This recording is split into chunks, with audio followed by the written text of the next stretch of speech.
Um, so this is where I'm a little confused in the sense that I have, like, again, I'm speaking from limited experience, of course, but like I had a few of my friends start companies, and I've sat through a few VC presentations. Yeah, Um, I have not seen anyone pitch a games idea to a VC. Like, I have never seen that happening.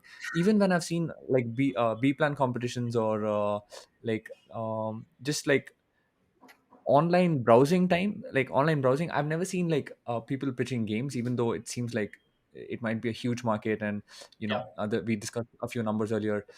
Is yeah. that because of my ignorance, or do you think in general there is less talent which focuses on building companies with games as like a core? Yeah, I think that's Mhm. a fair question to ask, right?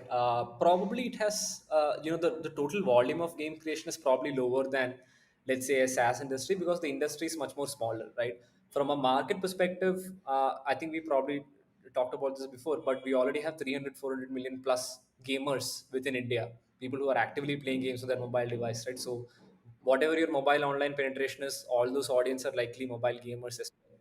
Really, Yeah. it's that huge, is it? 400 million? Yes, easily, right? And this happens because and the reason why a lot of people get surprised when they hear the number to be as high is because there are a lot of these people are people who you wouldn't traditionally consider as gamers, right? When you thinking of 300 400 million gamers, they are not people who are drinking Mountain Dew, sitting on a chair and playing a competitive game. This could be a 50-year-old geriatric person who is traveling on a train and just playing a game of Candy Crush. They are a gamer, right? So the definition of who constitutes as a gamer itself expanded, right?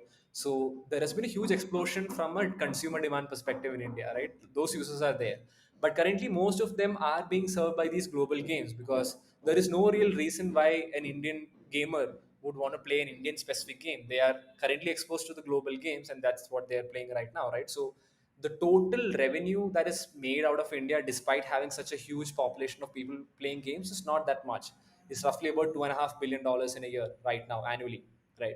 Now, out of that $2.5 billion, roughly $1.5 billion is probably made by real money games, which we should talk about, which is slightly different business model from your traditional video games that are out there, right?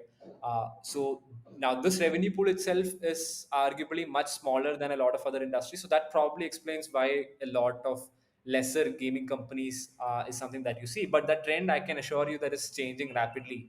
And being an active VC in that space right now and talking to early stage gaming companies, we are seeing an extremely high number of gaming companies of talented operators from places like Zynga, EA, etc., coming out and creating their own gaming companies across the spectrum. Right? They're building in casual games, they're building mid-core games, and they're also building real money-based games. So clearly, enough number of games are being made, and they are coming to VC pitches. But I guess in terms of pure volume, why is it lower than SaaS or similar businesses? Just because the market itself has been smaller, right? Now, the second reason is like you probably mentioned before, right? India doesn't monetize extremely well, right? Indian consumers do not spend a lot on discretionary in-app purchases, which will not really give you anything in return. There is no physical good to be gained, or there is no reward money to be gained. So transactions tend to be quite lower. But that trend is improving very, very rapidly, right? So from the period of 2019 to 2020 itself, the number of users who are converting itself doubled, right? So I think effectively Lumikai had put out a report last year. More than 100 million consumers in India have already spent at least $1 in gaming so far, right? So people are already spending money, and that trend is now increasingly starting to pick up, right? So we need both of them to sort of like click together for the market itself to be meaningful, to be attacked by many many gaming companies, right? You already have the demand from a consumer perspective, but you also want the consumers to be able to spend money so that viable businesses can be made out. And there is no real reason why that is not going to happen over the next 3 to 4 years. My conservative estimate is that the current market is roughly about 2.5 billion. That will very easily reach $8.5 billion by 2027, 2028, right? Just by the virtue of how fast the market is growing in India, and how quickly users are able to monetize, and newer ways of monetization will just keep on coming up, and developers will find a way to sort of like convert that.